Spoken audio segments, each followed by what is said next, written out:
صاحب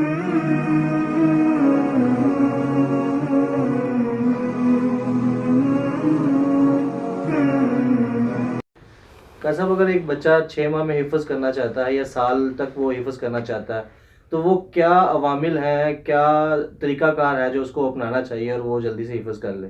ٹھیک ہے، بسم اللہ الرحمن الرحیم۔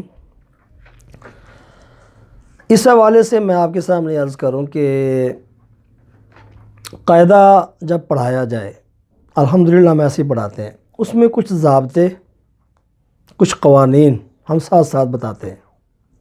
بالکل یہ بات مجھے کہنے میں کوئی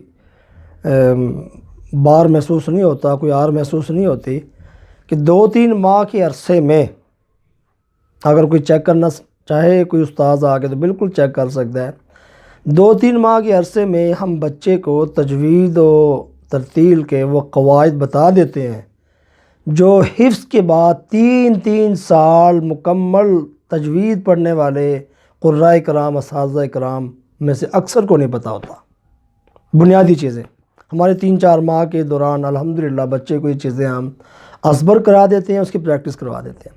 اس کا فارمولہ طریقہ یہ ہے کہ آپ نے ایک ضابطہ بتایا بچے کو، اس کا پہلے اجرا کروائیں، قاعدے کے اندر ایپلیمنٹیشن کروائیں، اس کو اپلائی کروائیں۔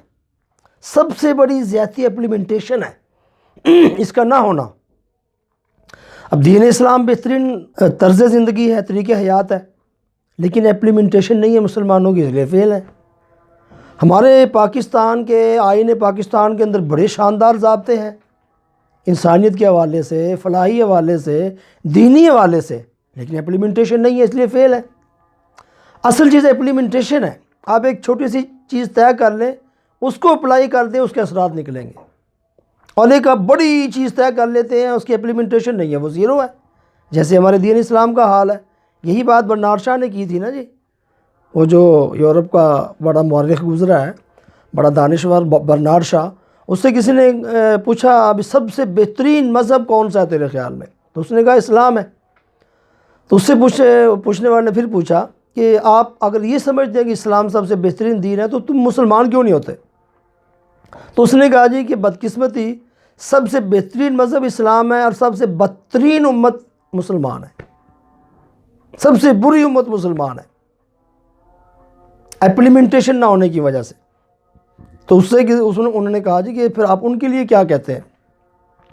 تو اس نے یہ بات کی کہ میں انہیں کہتا ہوں بیک ٹو محمد کے نظام کی طرف پلٹ جاؤ، اس کے قوانین ضابطوں کو اپلائی کر دو، آپ بلند ہو جاؤ گے۔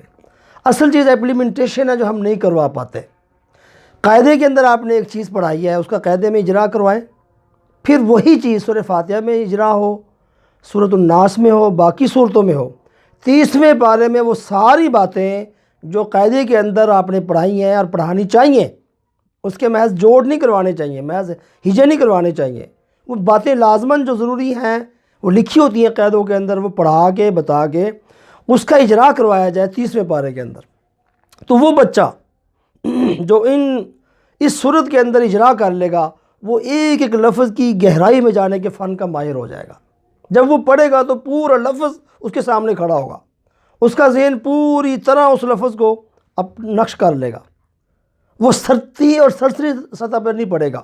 عام طور پر ایسا ہوتا ہے کہ بچہ لگا ہوا ہے، ہل رہا ہے اور زور زور سے پڑھ رہا ہے، اس کے ذہن میں اس کا نقش نہیں اترتا جلدی۔ جب آپ یہ اپلائی کروائیں گے ضابطے کو 1 بار، 2 بار، 3 بار، 4 بار، تو ہر لفظ کا نقشہ اترے گا اس کے ذہن میں۔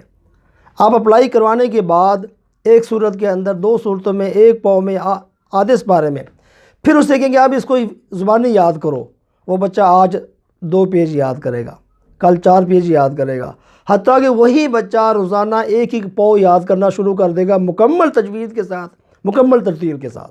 بالکل یہ پریکٹیکل ہم نے دیکھا ہے، الحمدللہ ہم نے کروایا ہے، اس کے بڑے اچھے نتائج ہیں۔ اگر اس طریقے سے حفظ کروائیں گے، یاد رکھنا بات، اس طریقے سے حفظ کرنے کے نتیجے میں اگر خدا نہ خواستہ کسی وجہ سے بچہ منزل بھول بھی گیا ہے، اس کو دوبارہ منزل قابو اور کنٹرول کرنے میں مشکل پیش نہیں آئے گی، تنہا وہ کر سکے گا۔ اگر ایسے نہیں کیا اس نے تو وہ کسی استاذ کا محتاج ہوگا۔